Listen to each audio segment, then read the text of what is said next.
Punishments are a staple in the Big Brother house. And no, living with the showmans for 99 days doesn't count. Hello everyone, and after weeks of going in depth about blindsides and twists and Josh, I needed a bit of a break from the game talk. There are a lot of elements to Big Brother, but at the end of the day, it is still a television show.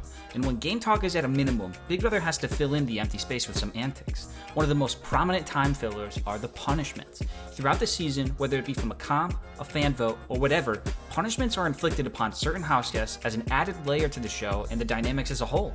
Sometimes it's just wearing a costume. Other times it can actually have an effect on the game. But overall, you don't want a punishment. The most common punishment is have-nots. Every week, sometimes, a few players will have to take cold showers, sleep in a god-awful room with horrible beds, and only eat slop for the entirety of the week, which can beat up their soul and spirit and make it harder to be fully in the zone come competition time or during strategy talks. But for the most part, everybody becomes a have-not when they play Big Brother. So today, I'll be looking at more specific one-off punishments that were leagues above the rest when it comes to how bad they were. Whether it's physically bad, psychologically bad, or actually game-changing bad, I'll be going over what I believe to be the worst punishments in all of Big Brother. Also, I typically put Big Brother music in the background for the intro, but today I went with a little something different. If you like what you hear, go check out my boy Question It on Spotify. He's been making quality tracks for a while, and I'm a huge fan of his stuff. And while you're at it, if you like my Big Brother videos, consider subscribing. It really helps motivate me to crank these videos out. With all that said, let's get into it. Because I didn't win the veto, Instagranny is going to be visiting me for 24 whole hours. She's one frumpy. Yeah, get that leg up. Okay. Bulgy. You might have to grab from underneath. Yeah, There we go. You're not trying hard enough, Brett. You're not dying fast enough, Granny. That is not a nice thing to say. One thing that's worth mentioning is that most of these punishments that I'll talk about come in the later seasons of the show. That's probably because when the show was younger, the producers were testing out the punishments and finding their footing, and oftentimes punishments would devolve to things like eating only PB&J for the whole week. I already do that in my real life, so in comparison to later seasons of the show, the earlier punishments are a bit tamer than what we see today. Let's start with the costumes. Although typically the costumes aren't as bad as some of the more physical or gross punishments, they can still suck. Having to wear these uncomfortable, goofy costumes for days on end already doesn't seem that great, and there are two that I feel went above and beyond by being pretty freaking absurd. The first one is Tommy Bracco's rocket costume in Big Brother 21. The helmet looked extremely heavy and super uncomfortable, and having to wear it all day for multiple days in a row seems like it would strain the hell out of my neck. I'm pretty sure that Tommy even said the same thing, that it was too heavy and it hurt his neck because it had to support the weight all day. The other costume came in the following season, Nicole Franzel's Sloppy's costume. Nicole Franzel is no stranger to costumes, sporting 4 different ones throughout her stays in the Big Brother house. Her first 3 were pretty standard, and I think the German one was actually pretty cool. Nicole. Oh, Nicole. You know so much about this game, and you look super cute in your Germitard.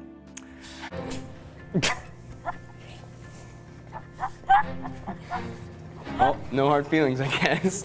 That's good to know. But once she got onto All-Stars 2, we saw that the costumes were getting a bit wackier. Janelle got to wear a superstar costume early on in the game. That was pretty rad. So when the Week 5 veto came around and Nicole was given the option to win $5,000, she decided to give that to Devon and take her costume punishment instead, thinking it wouldn't be too bad. However, it was bad. This Sloppy's costume was freaking gigantic, as Nicole was literally role-playing as a box of cereal. It had to have been so hot in there, as just her face was visible outside of the costume, and it was definitely not comfortable to sit and lay around in. All in all, I think that's probably the most uncomfortable costume due to the size and mechanics of it, whereas Tommy's was probably the worst because of the weight. I'm traveling at the speed of smell. We don't normally see too many punishments in week 1, as that week is used for the house guests to get to know one another, and for us as the viewers to get to see the house guests for who they initially are before all the wacky shenanigans take over. However, this was not the case in Big Brother 20.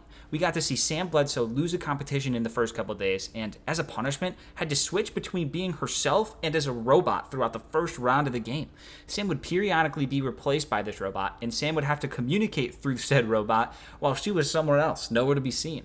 What makes this so horrible is that this was the first week, and she was on the block. Imagine how hard it would be to campaign to save yourself when you're not actually there and you're just talking through a computer while everyone else gets to socialize and, actually hang out with each other and play Big Brother. Also, Sam was at a disadvantage because she couldn't be there to form those ever so important relationships. Sam was only saved this week by the grace of level 6, so this very much could have been a game-ending punishment for Sam. And what makes this worse is that Casey, who also had to get a punishment the first week, had a much easier one, where she wore a costume, and whenever the circle's spinny thing started spinning on her costume, she had to stay put in that room until it stopped. That's so much better than Sam's crazy punishment, but I don't know, it was frustrating as a viewer at that time because I liked Sam at that point, and I don't know, I'm just getting all frizzle-frazzled. Anyways, let's keep moving on. I'm a pretty easygoing girl in real life, too, I think. Oh, I know. Here you go.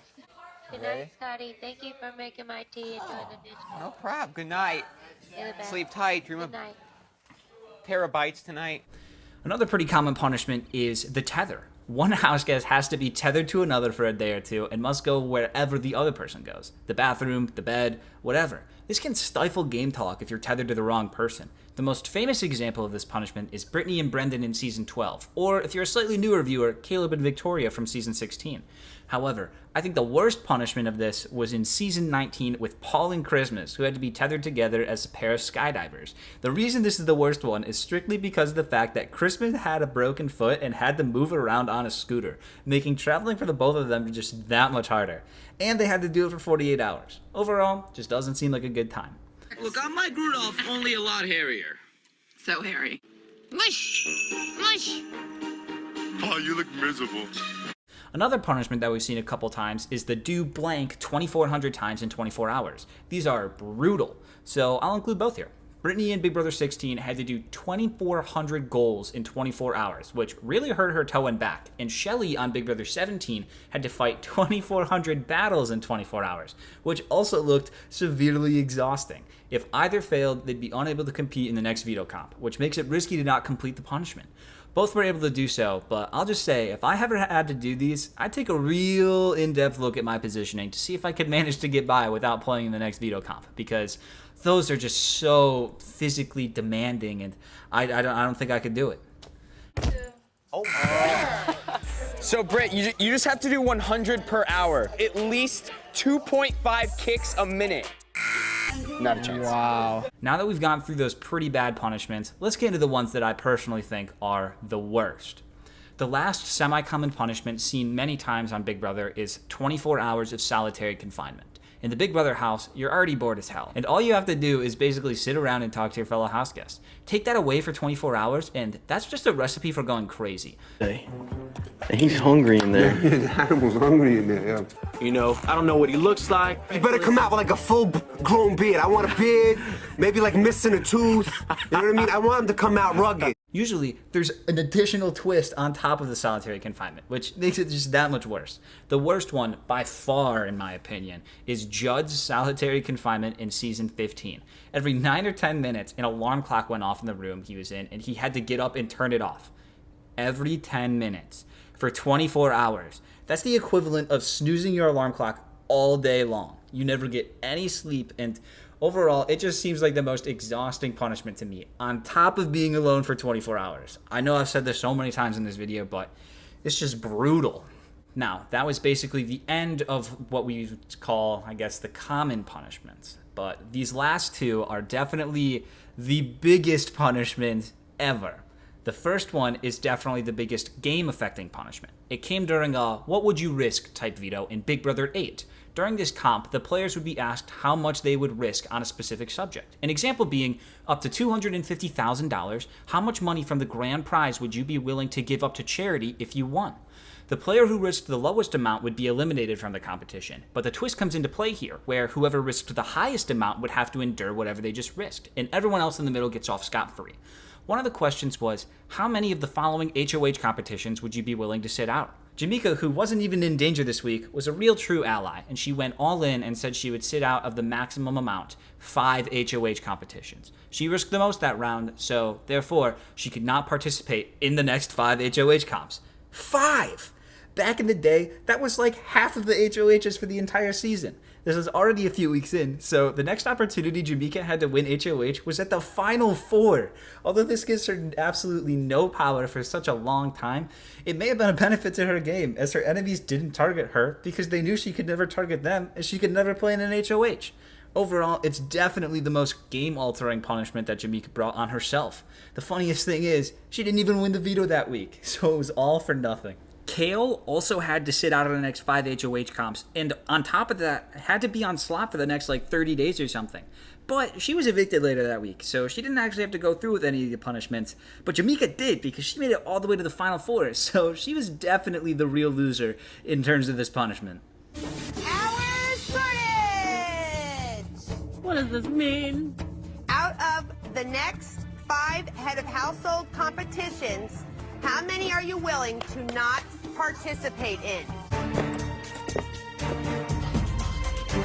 Jen, you have won the golden power of veto with giving up $250,000 of your winnings. I don't really know how to get that. I love you, Jen. Oh my God. Oh my God. You are not Mother God. You are not Father God. Oh, can we get white belts in here? This is horrible. And now we're at the last punishment. And it's kind of a cheat, but this last punishment isn't one thing, it's a combo. Because it's actually about a player who took on a bunch of punishments to save himself in the most badass way possible. I'm talking about Chicken George in Big Brother All-Stars. It was week 3, and Chicken George was not viewed as a threat by anyone, and it was seen as a joke All-Star. James Ryan, the HOH, then targeted George that week, and with the veto competition stacked with some absolute beasts like James, Jace, Kaser, Dr. Will, and Boogie, it wasn't looking good for the old Chicken Man. However, the competition started, and it was a series of punishments, and if you decided not to take the punishment, you were out. Chicken George shocked everyone by being an absolute animal and taking on everything to prove that he had heart and was there for a reason. He ate slop, burned the clothes on his back, let everyone draw on him, dyed his entire body blue, sat out of the next veto comp, and shaved his head. Those are all things that I wouldn't want to do, but not the craziest punishments. But if that wasn't enough, Kaser took all of those as well, so it came down to a tiebreaker. George and Kaser had to write down how many of those 60 remaining days left in the season they would be willing to go on slop for. Slop, which Chicken George almost just threw up eating one bowl of. Kaser said a respectable 14 days, but Chicken George, being the absolute beast he is, shocked everyone by writing 60, meaning that he was going to be eating slop, just slop, for the rest of the season, but guaranteeing his safety for the week in the process. I've already said this, but this was the most badass veto performance of all time. He already took on a bunch of in-game punishments, and to top it off, took the punishment of eating only slop for the next 8 weeks. Truly a grueling punishment, but at the same time, a spectacular moment that earned Chicken George's all-star stripes. I know not competing in 5 HOHs is definitely worse, but all the punishments that George endured on top of the slop made me feel like a fool if I didn't put him in the top spot. I'm going to give it everything I got to win the competition today.